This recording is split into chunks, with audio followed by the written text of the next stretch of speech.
नमो तस्सा भगवतो अरहतो सम्मा संबुद्धस्सा। बुद्ध और उनका धम्म बाबा साहेब डॉक्टर अम्बेडकर द्वारा रचित कालजयी पुस्तकों के इस रचना संसार में आपका स्वागत है। आप जानते हैं कि इस समय हम लोग बाबा साहेब डॉक्टर अम्बेडकर द्वारा मूल रूप से अंग्रेजी में रचित ग्रंथ द बुद्ध एंड हिज धम्मा, इसका ये हिंदी अनुवाद आप तक पहुंचा रहे हैं। और ये जो हिंदी अनुवाद है, ये हिंदी अनुवाद भदंत डॉक्टर आनंद कौशल्यायन जी का है। इस कड़ी में आगे बढ़ने से पहले आपको ये बात बता देते हैं कि पिछली कड़ी में हमने क्या देखा। देखिए, ये जो अध्याय है, ये 5वां अध्याय है बुद्ध और उनका धम्म के तृतीय कांड के तीसरे भाग का। और इसमें बाबा साहेब इस समय अनित्यता की बात समझा रहे हैं। तथागत बुद्ध की शिक्षा में ये बड़ा ही महत्वपूर्ण अध्याय है। अनित्यता, तथागत को पूरी दुनिया में इसे सिद्धांत के लिए पहचानते हैं, अनित्यता का सिद्धांत। तो बाबा साहेब लिखते हैं, शीर्षक ही दिया है उन्होंने इस अध्याय का कि अनित्यता को अपने जीवन का अंग मानना, यानी कि सभी संस्कार अनित्य है, ये मानना ही धम्म है। तो जो लोग अगर किसी कंफ्यूजन में होंगे और वो ये समझ नहीं पा रहे होंगे कि धम्म क्या है, तो सारे संस्कारों को अनित्य मानना यही धम्म है, ये बाबा साहेब बता रहे हैं। हमने पिछली कड़ी में देखा कि बाबा साहेब एक छोटा सा प्रश्न उत्पन्न करते हैं, और वो प्रश्न ये है कि लोगों को ये समझाना बड़ा मुश्किल है कि हमारे जीवन में हर पल, हर क्षण, हर दिन परिवर्तन होता रहता है, और ये परिवर्तन बड़ा सूक्ष्म परिवर्तन होता है, लेकिन ये स्थूल रूप में दिखता नहीं है, इसलिए लोग इसे समझ नहीं पाते। ये बड़ा मुश्किल है, क्योंकि लोगों को ये समझाना बड़ा आसान है कि आदमी धीरे धीरे धीरे धीरे करते वो एक दिन मृत्यु हो जाएगी, उसका शरीर बिखर जाएगा। ये समझाना उसको बड़ा आसान है, लेकिन ये समझाना बड़ा मुश्किल है कि वो हर पल मर रहा है और फिर हर पल नए जन्म को भी पा रहा है। क्यों? क्योंकि वो वहीं पर एक पिछली बात को छोड़ देता है और एक नई बात के साथ नए जीवन में प्रवेश कर लेता है। तो ये बात सीखना, समझना, सुनने के लिए अच्छी लग सकती है, लेकिन इसको सीखने के लिए, इसको समझने के लिए और इसको अनुभूति के स्तर पर अपने जहन में उतारने के लिए बड़ा मुश्किल काम है।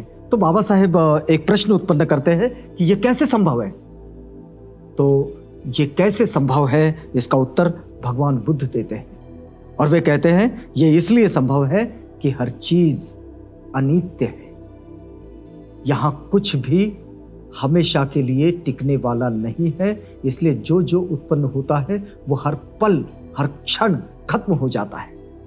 आपको याद होगा कि बौद्ध जो एक मूल रूप से प्रैक्टिस करते हैं विपस्सना की, तो ये विपस्सना के जो प्रैक्टिशनर होते हैं बुद्धिस्टों में, तो ये अपने सांसों पर केंद्रित होते हैं, और अपने सांसों पर केंद्रित होने के बाद ये देखते हैं कि उनकी सांसें किस तरह से उत्पन्न होती है और नष्ट हो जाती है। और वो जो नष्ट होती है और उत्पन्न होती है, इस पूरी प्रक्रिया में 2 सांसें एक सी नहीं होती, दोनों सांसों की अनुभूति एक सी नहीं होती। और यही अनित्यता हमारे पूरे जीवन से जुड़ी हुई है। ये जो जीवन से जुड़ी हुई अनित्यता है, इसी अनित्यता के कारण तथागत कहते हैं कि ये सब कुछ परिवर्तनशील है, ये बिल्कुल अनित्य है, यहां हमेशा के लिए टिकने वाला कुछ भी नहीं है। और आधुनिक विज्ञान इसी सिद्धांत के साथ आगे बढ़ता है कि चीजें अपने रूप को बदल देती है, और वही रूप फिर नहीं आता, वो रूप बदल जाता है।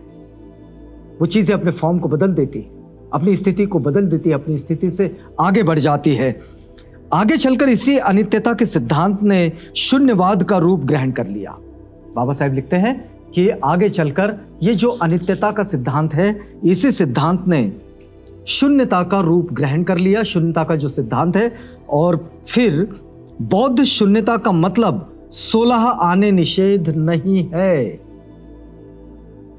बहुत सारे लोगों का कंफ्यूजन हो जाता है, अपने आप को शून्य कर लो, ऐसा जब लोग कहते हैं तो उसका मतलब ये नहीं होता कि अपने आप में 16 आने सब चीज़ों का निषेध कर दो, ऐसा नहीं होता। इसका मतलब इतना ही है कि संसार में जो कुछ है वो प्रतिक्षण बदल रहा है, इसे समझ ले, इसे जान ले। देखिए, तथागत अपनी इस बात को बखूबी समझाते हैं।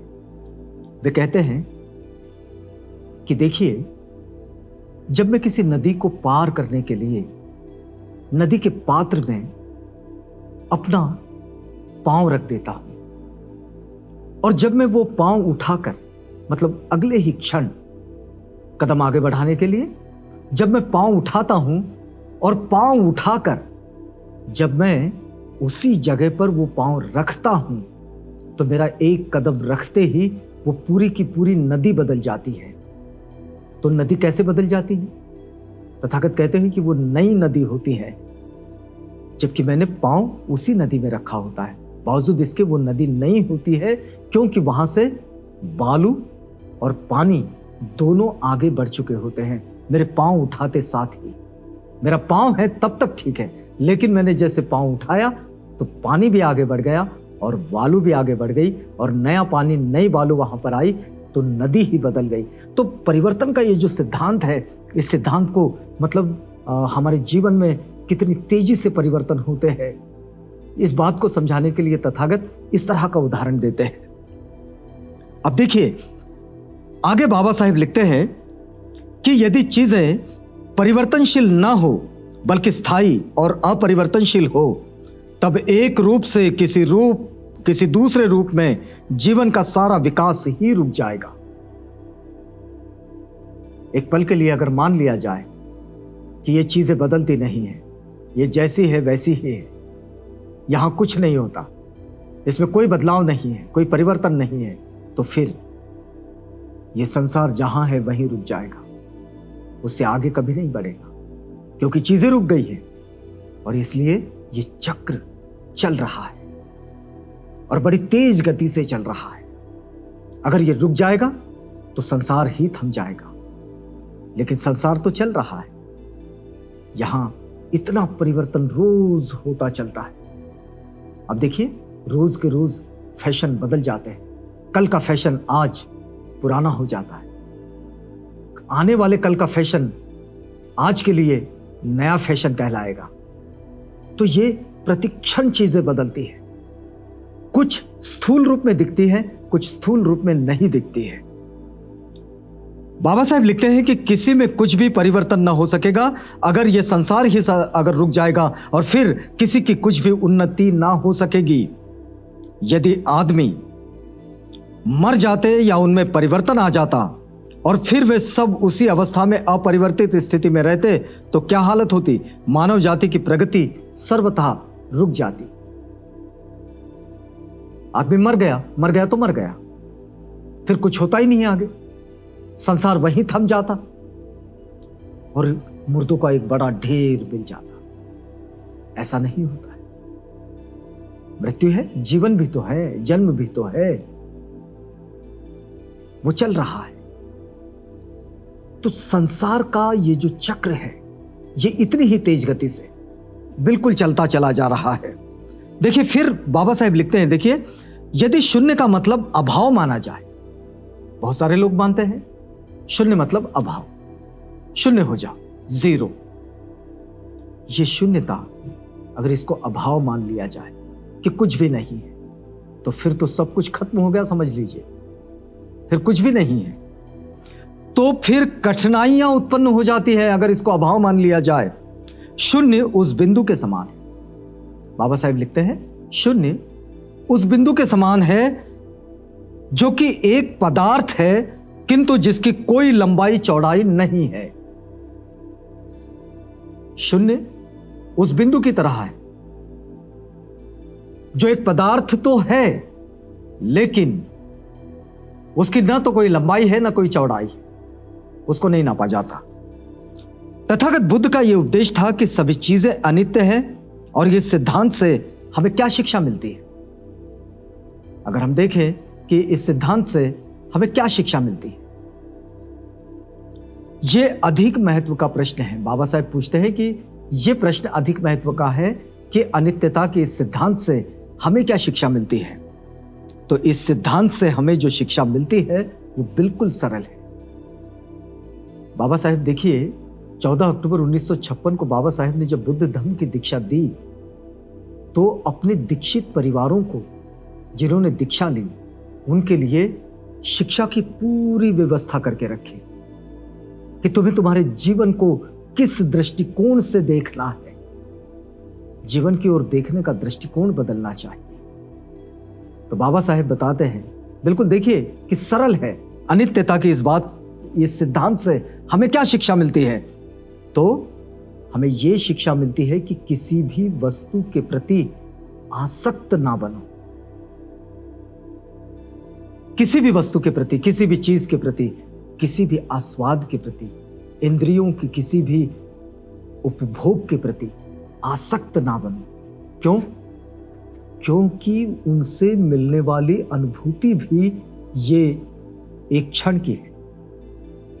किसी भी इंद्रिय से एक क्षण, चाहे जीवा की बात करें, उसके टेस्ट की, कितनी देर तक वो टेस्ट रह पाएगा, चला जाता है। किसी चीज को खाने पर वो टेस्ट आता तो है और चला जाता है। तो जब आता है और चला जाता है तो वो टिकने वाली चीज तो है ही नहीं। तो फिर उस चीज के प्रति आसक्ति कैसे? तो बाबा साहेब ये सिखाते हैं कि अनित्यता का ये सिद्धांत हमें ये सिखाता है कि हम किसी भी चीज के प्रति, किसी भी वस्तु के प्रति आसक्त ना रहें। ये अनासक्ति, बाबा साहेब देखिए क्या लिखते हैं आगे। ये अनासक्ति संपत्ति के प्रति अनासक्ति, संबंधियों के प्रति अनासक्ति, मित्रों के प्रति अनासक्ति, परिचितों के प्रति अनासक्ति, इसका ही अभ्यास करने के लिए कहा गया है कि सभी चीजें अनित्य हैं। मित्र बड़े जीवलग होते हैं, हर दिल अजीज होते हैं, लेकिन यदि कोई खटास हमारे संबंधों में जीवित रहते समय न भी आए, तब भी मृत्यु यह एक ऐसी अनिवार्यता है जो अनिवार्यता हमें एक दूसरे से अलग कर ही देती है। तब अगर हम किसी के प्रति आसक्त रहे तो दुखी हो जाते हैं, पीड़ा में आ जाते हैं, कष्ट में आ जाते हैं। इसलिए बुद्धिस्ट प्रैक्टिसिंग में इस बात को बड़ा महत्व दिया जाता है कि जो चीज जब है तब ठीक है, वो ऐसे ही रहेगी, ये मानकर चलने की जरूरत नहीं है। वो उसके प्रति अनासक्त हो जाए, आसक्ति को उसके साथ जोड़कर रखने की कोई जरूरत नहीं। और इसलिए तथागत बुद्ध के सिद्धांत को वाकई दुख मुक्ति की ओर ले जाने वाला सिद्धांत जो माना जाता है, उसके पीछे का कारण यह है। तो यहां हम लोग रुकेंगे, अगली बात से आपको जोड़ेंगे, लेकिन अगली कड़ी में यहां रुकते हैं इस वादे के साथ कि आपसे पुनः भेंट होगी। अब इजाजत दीजिएगा।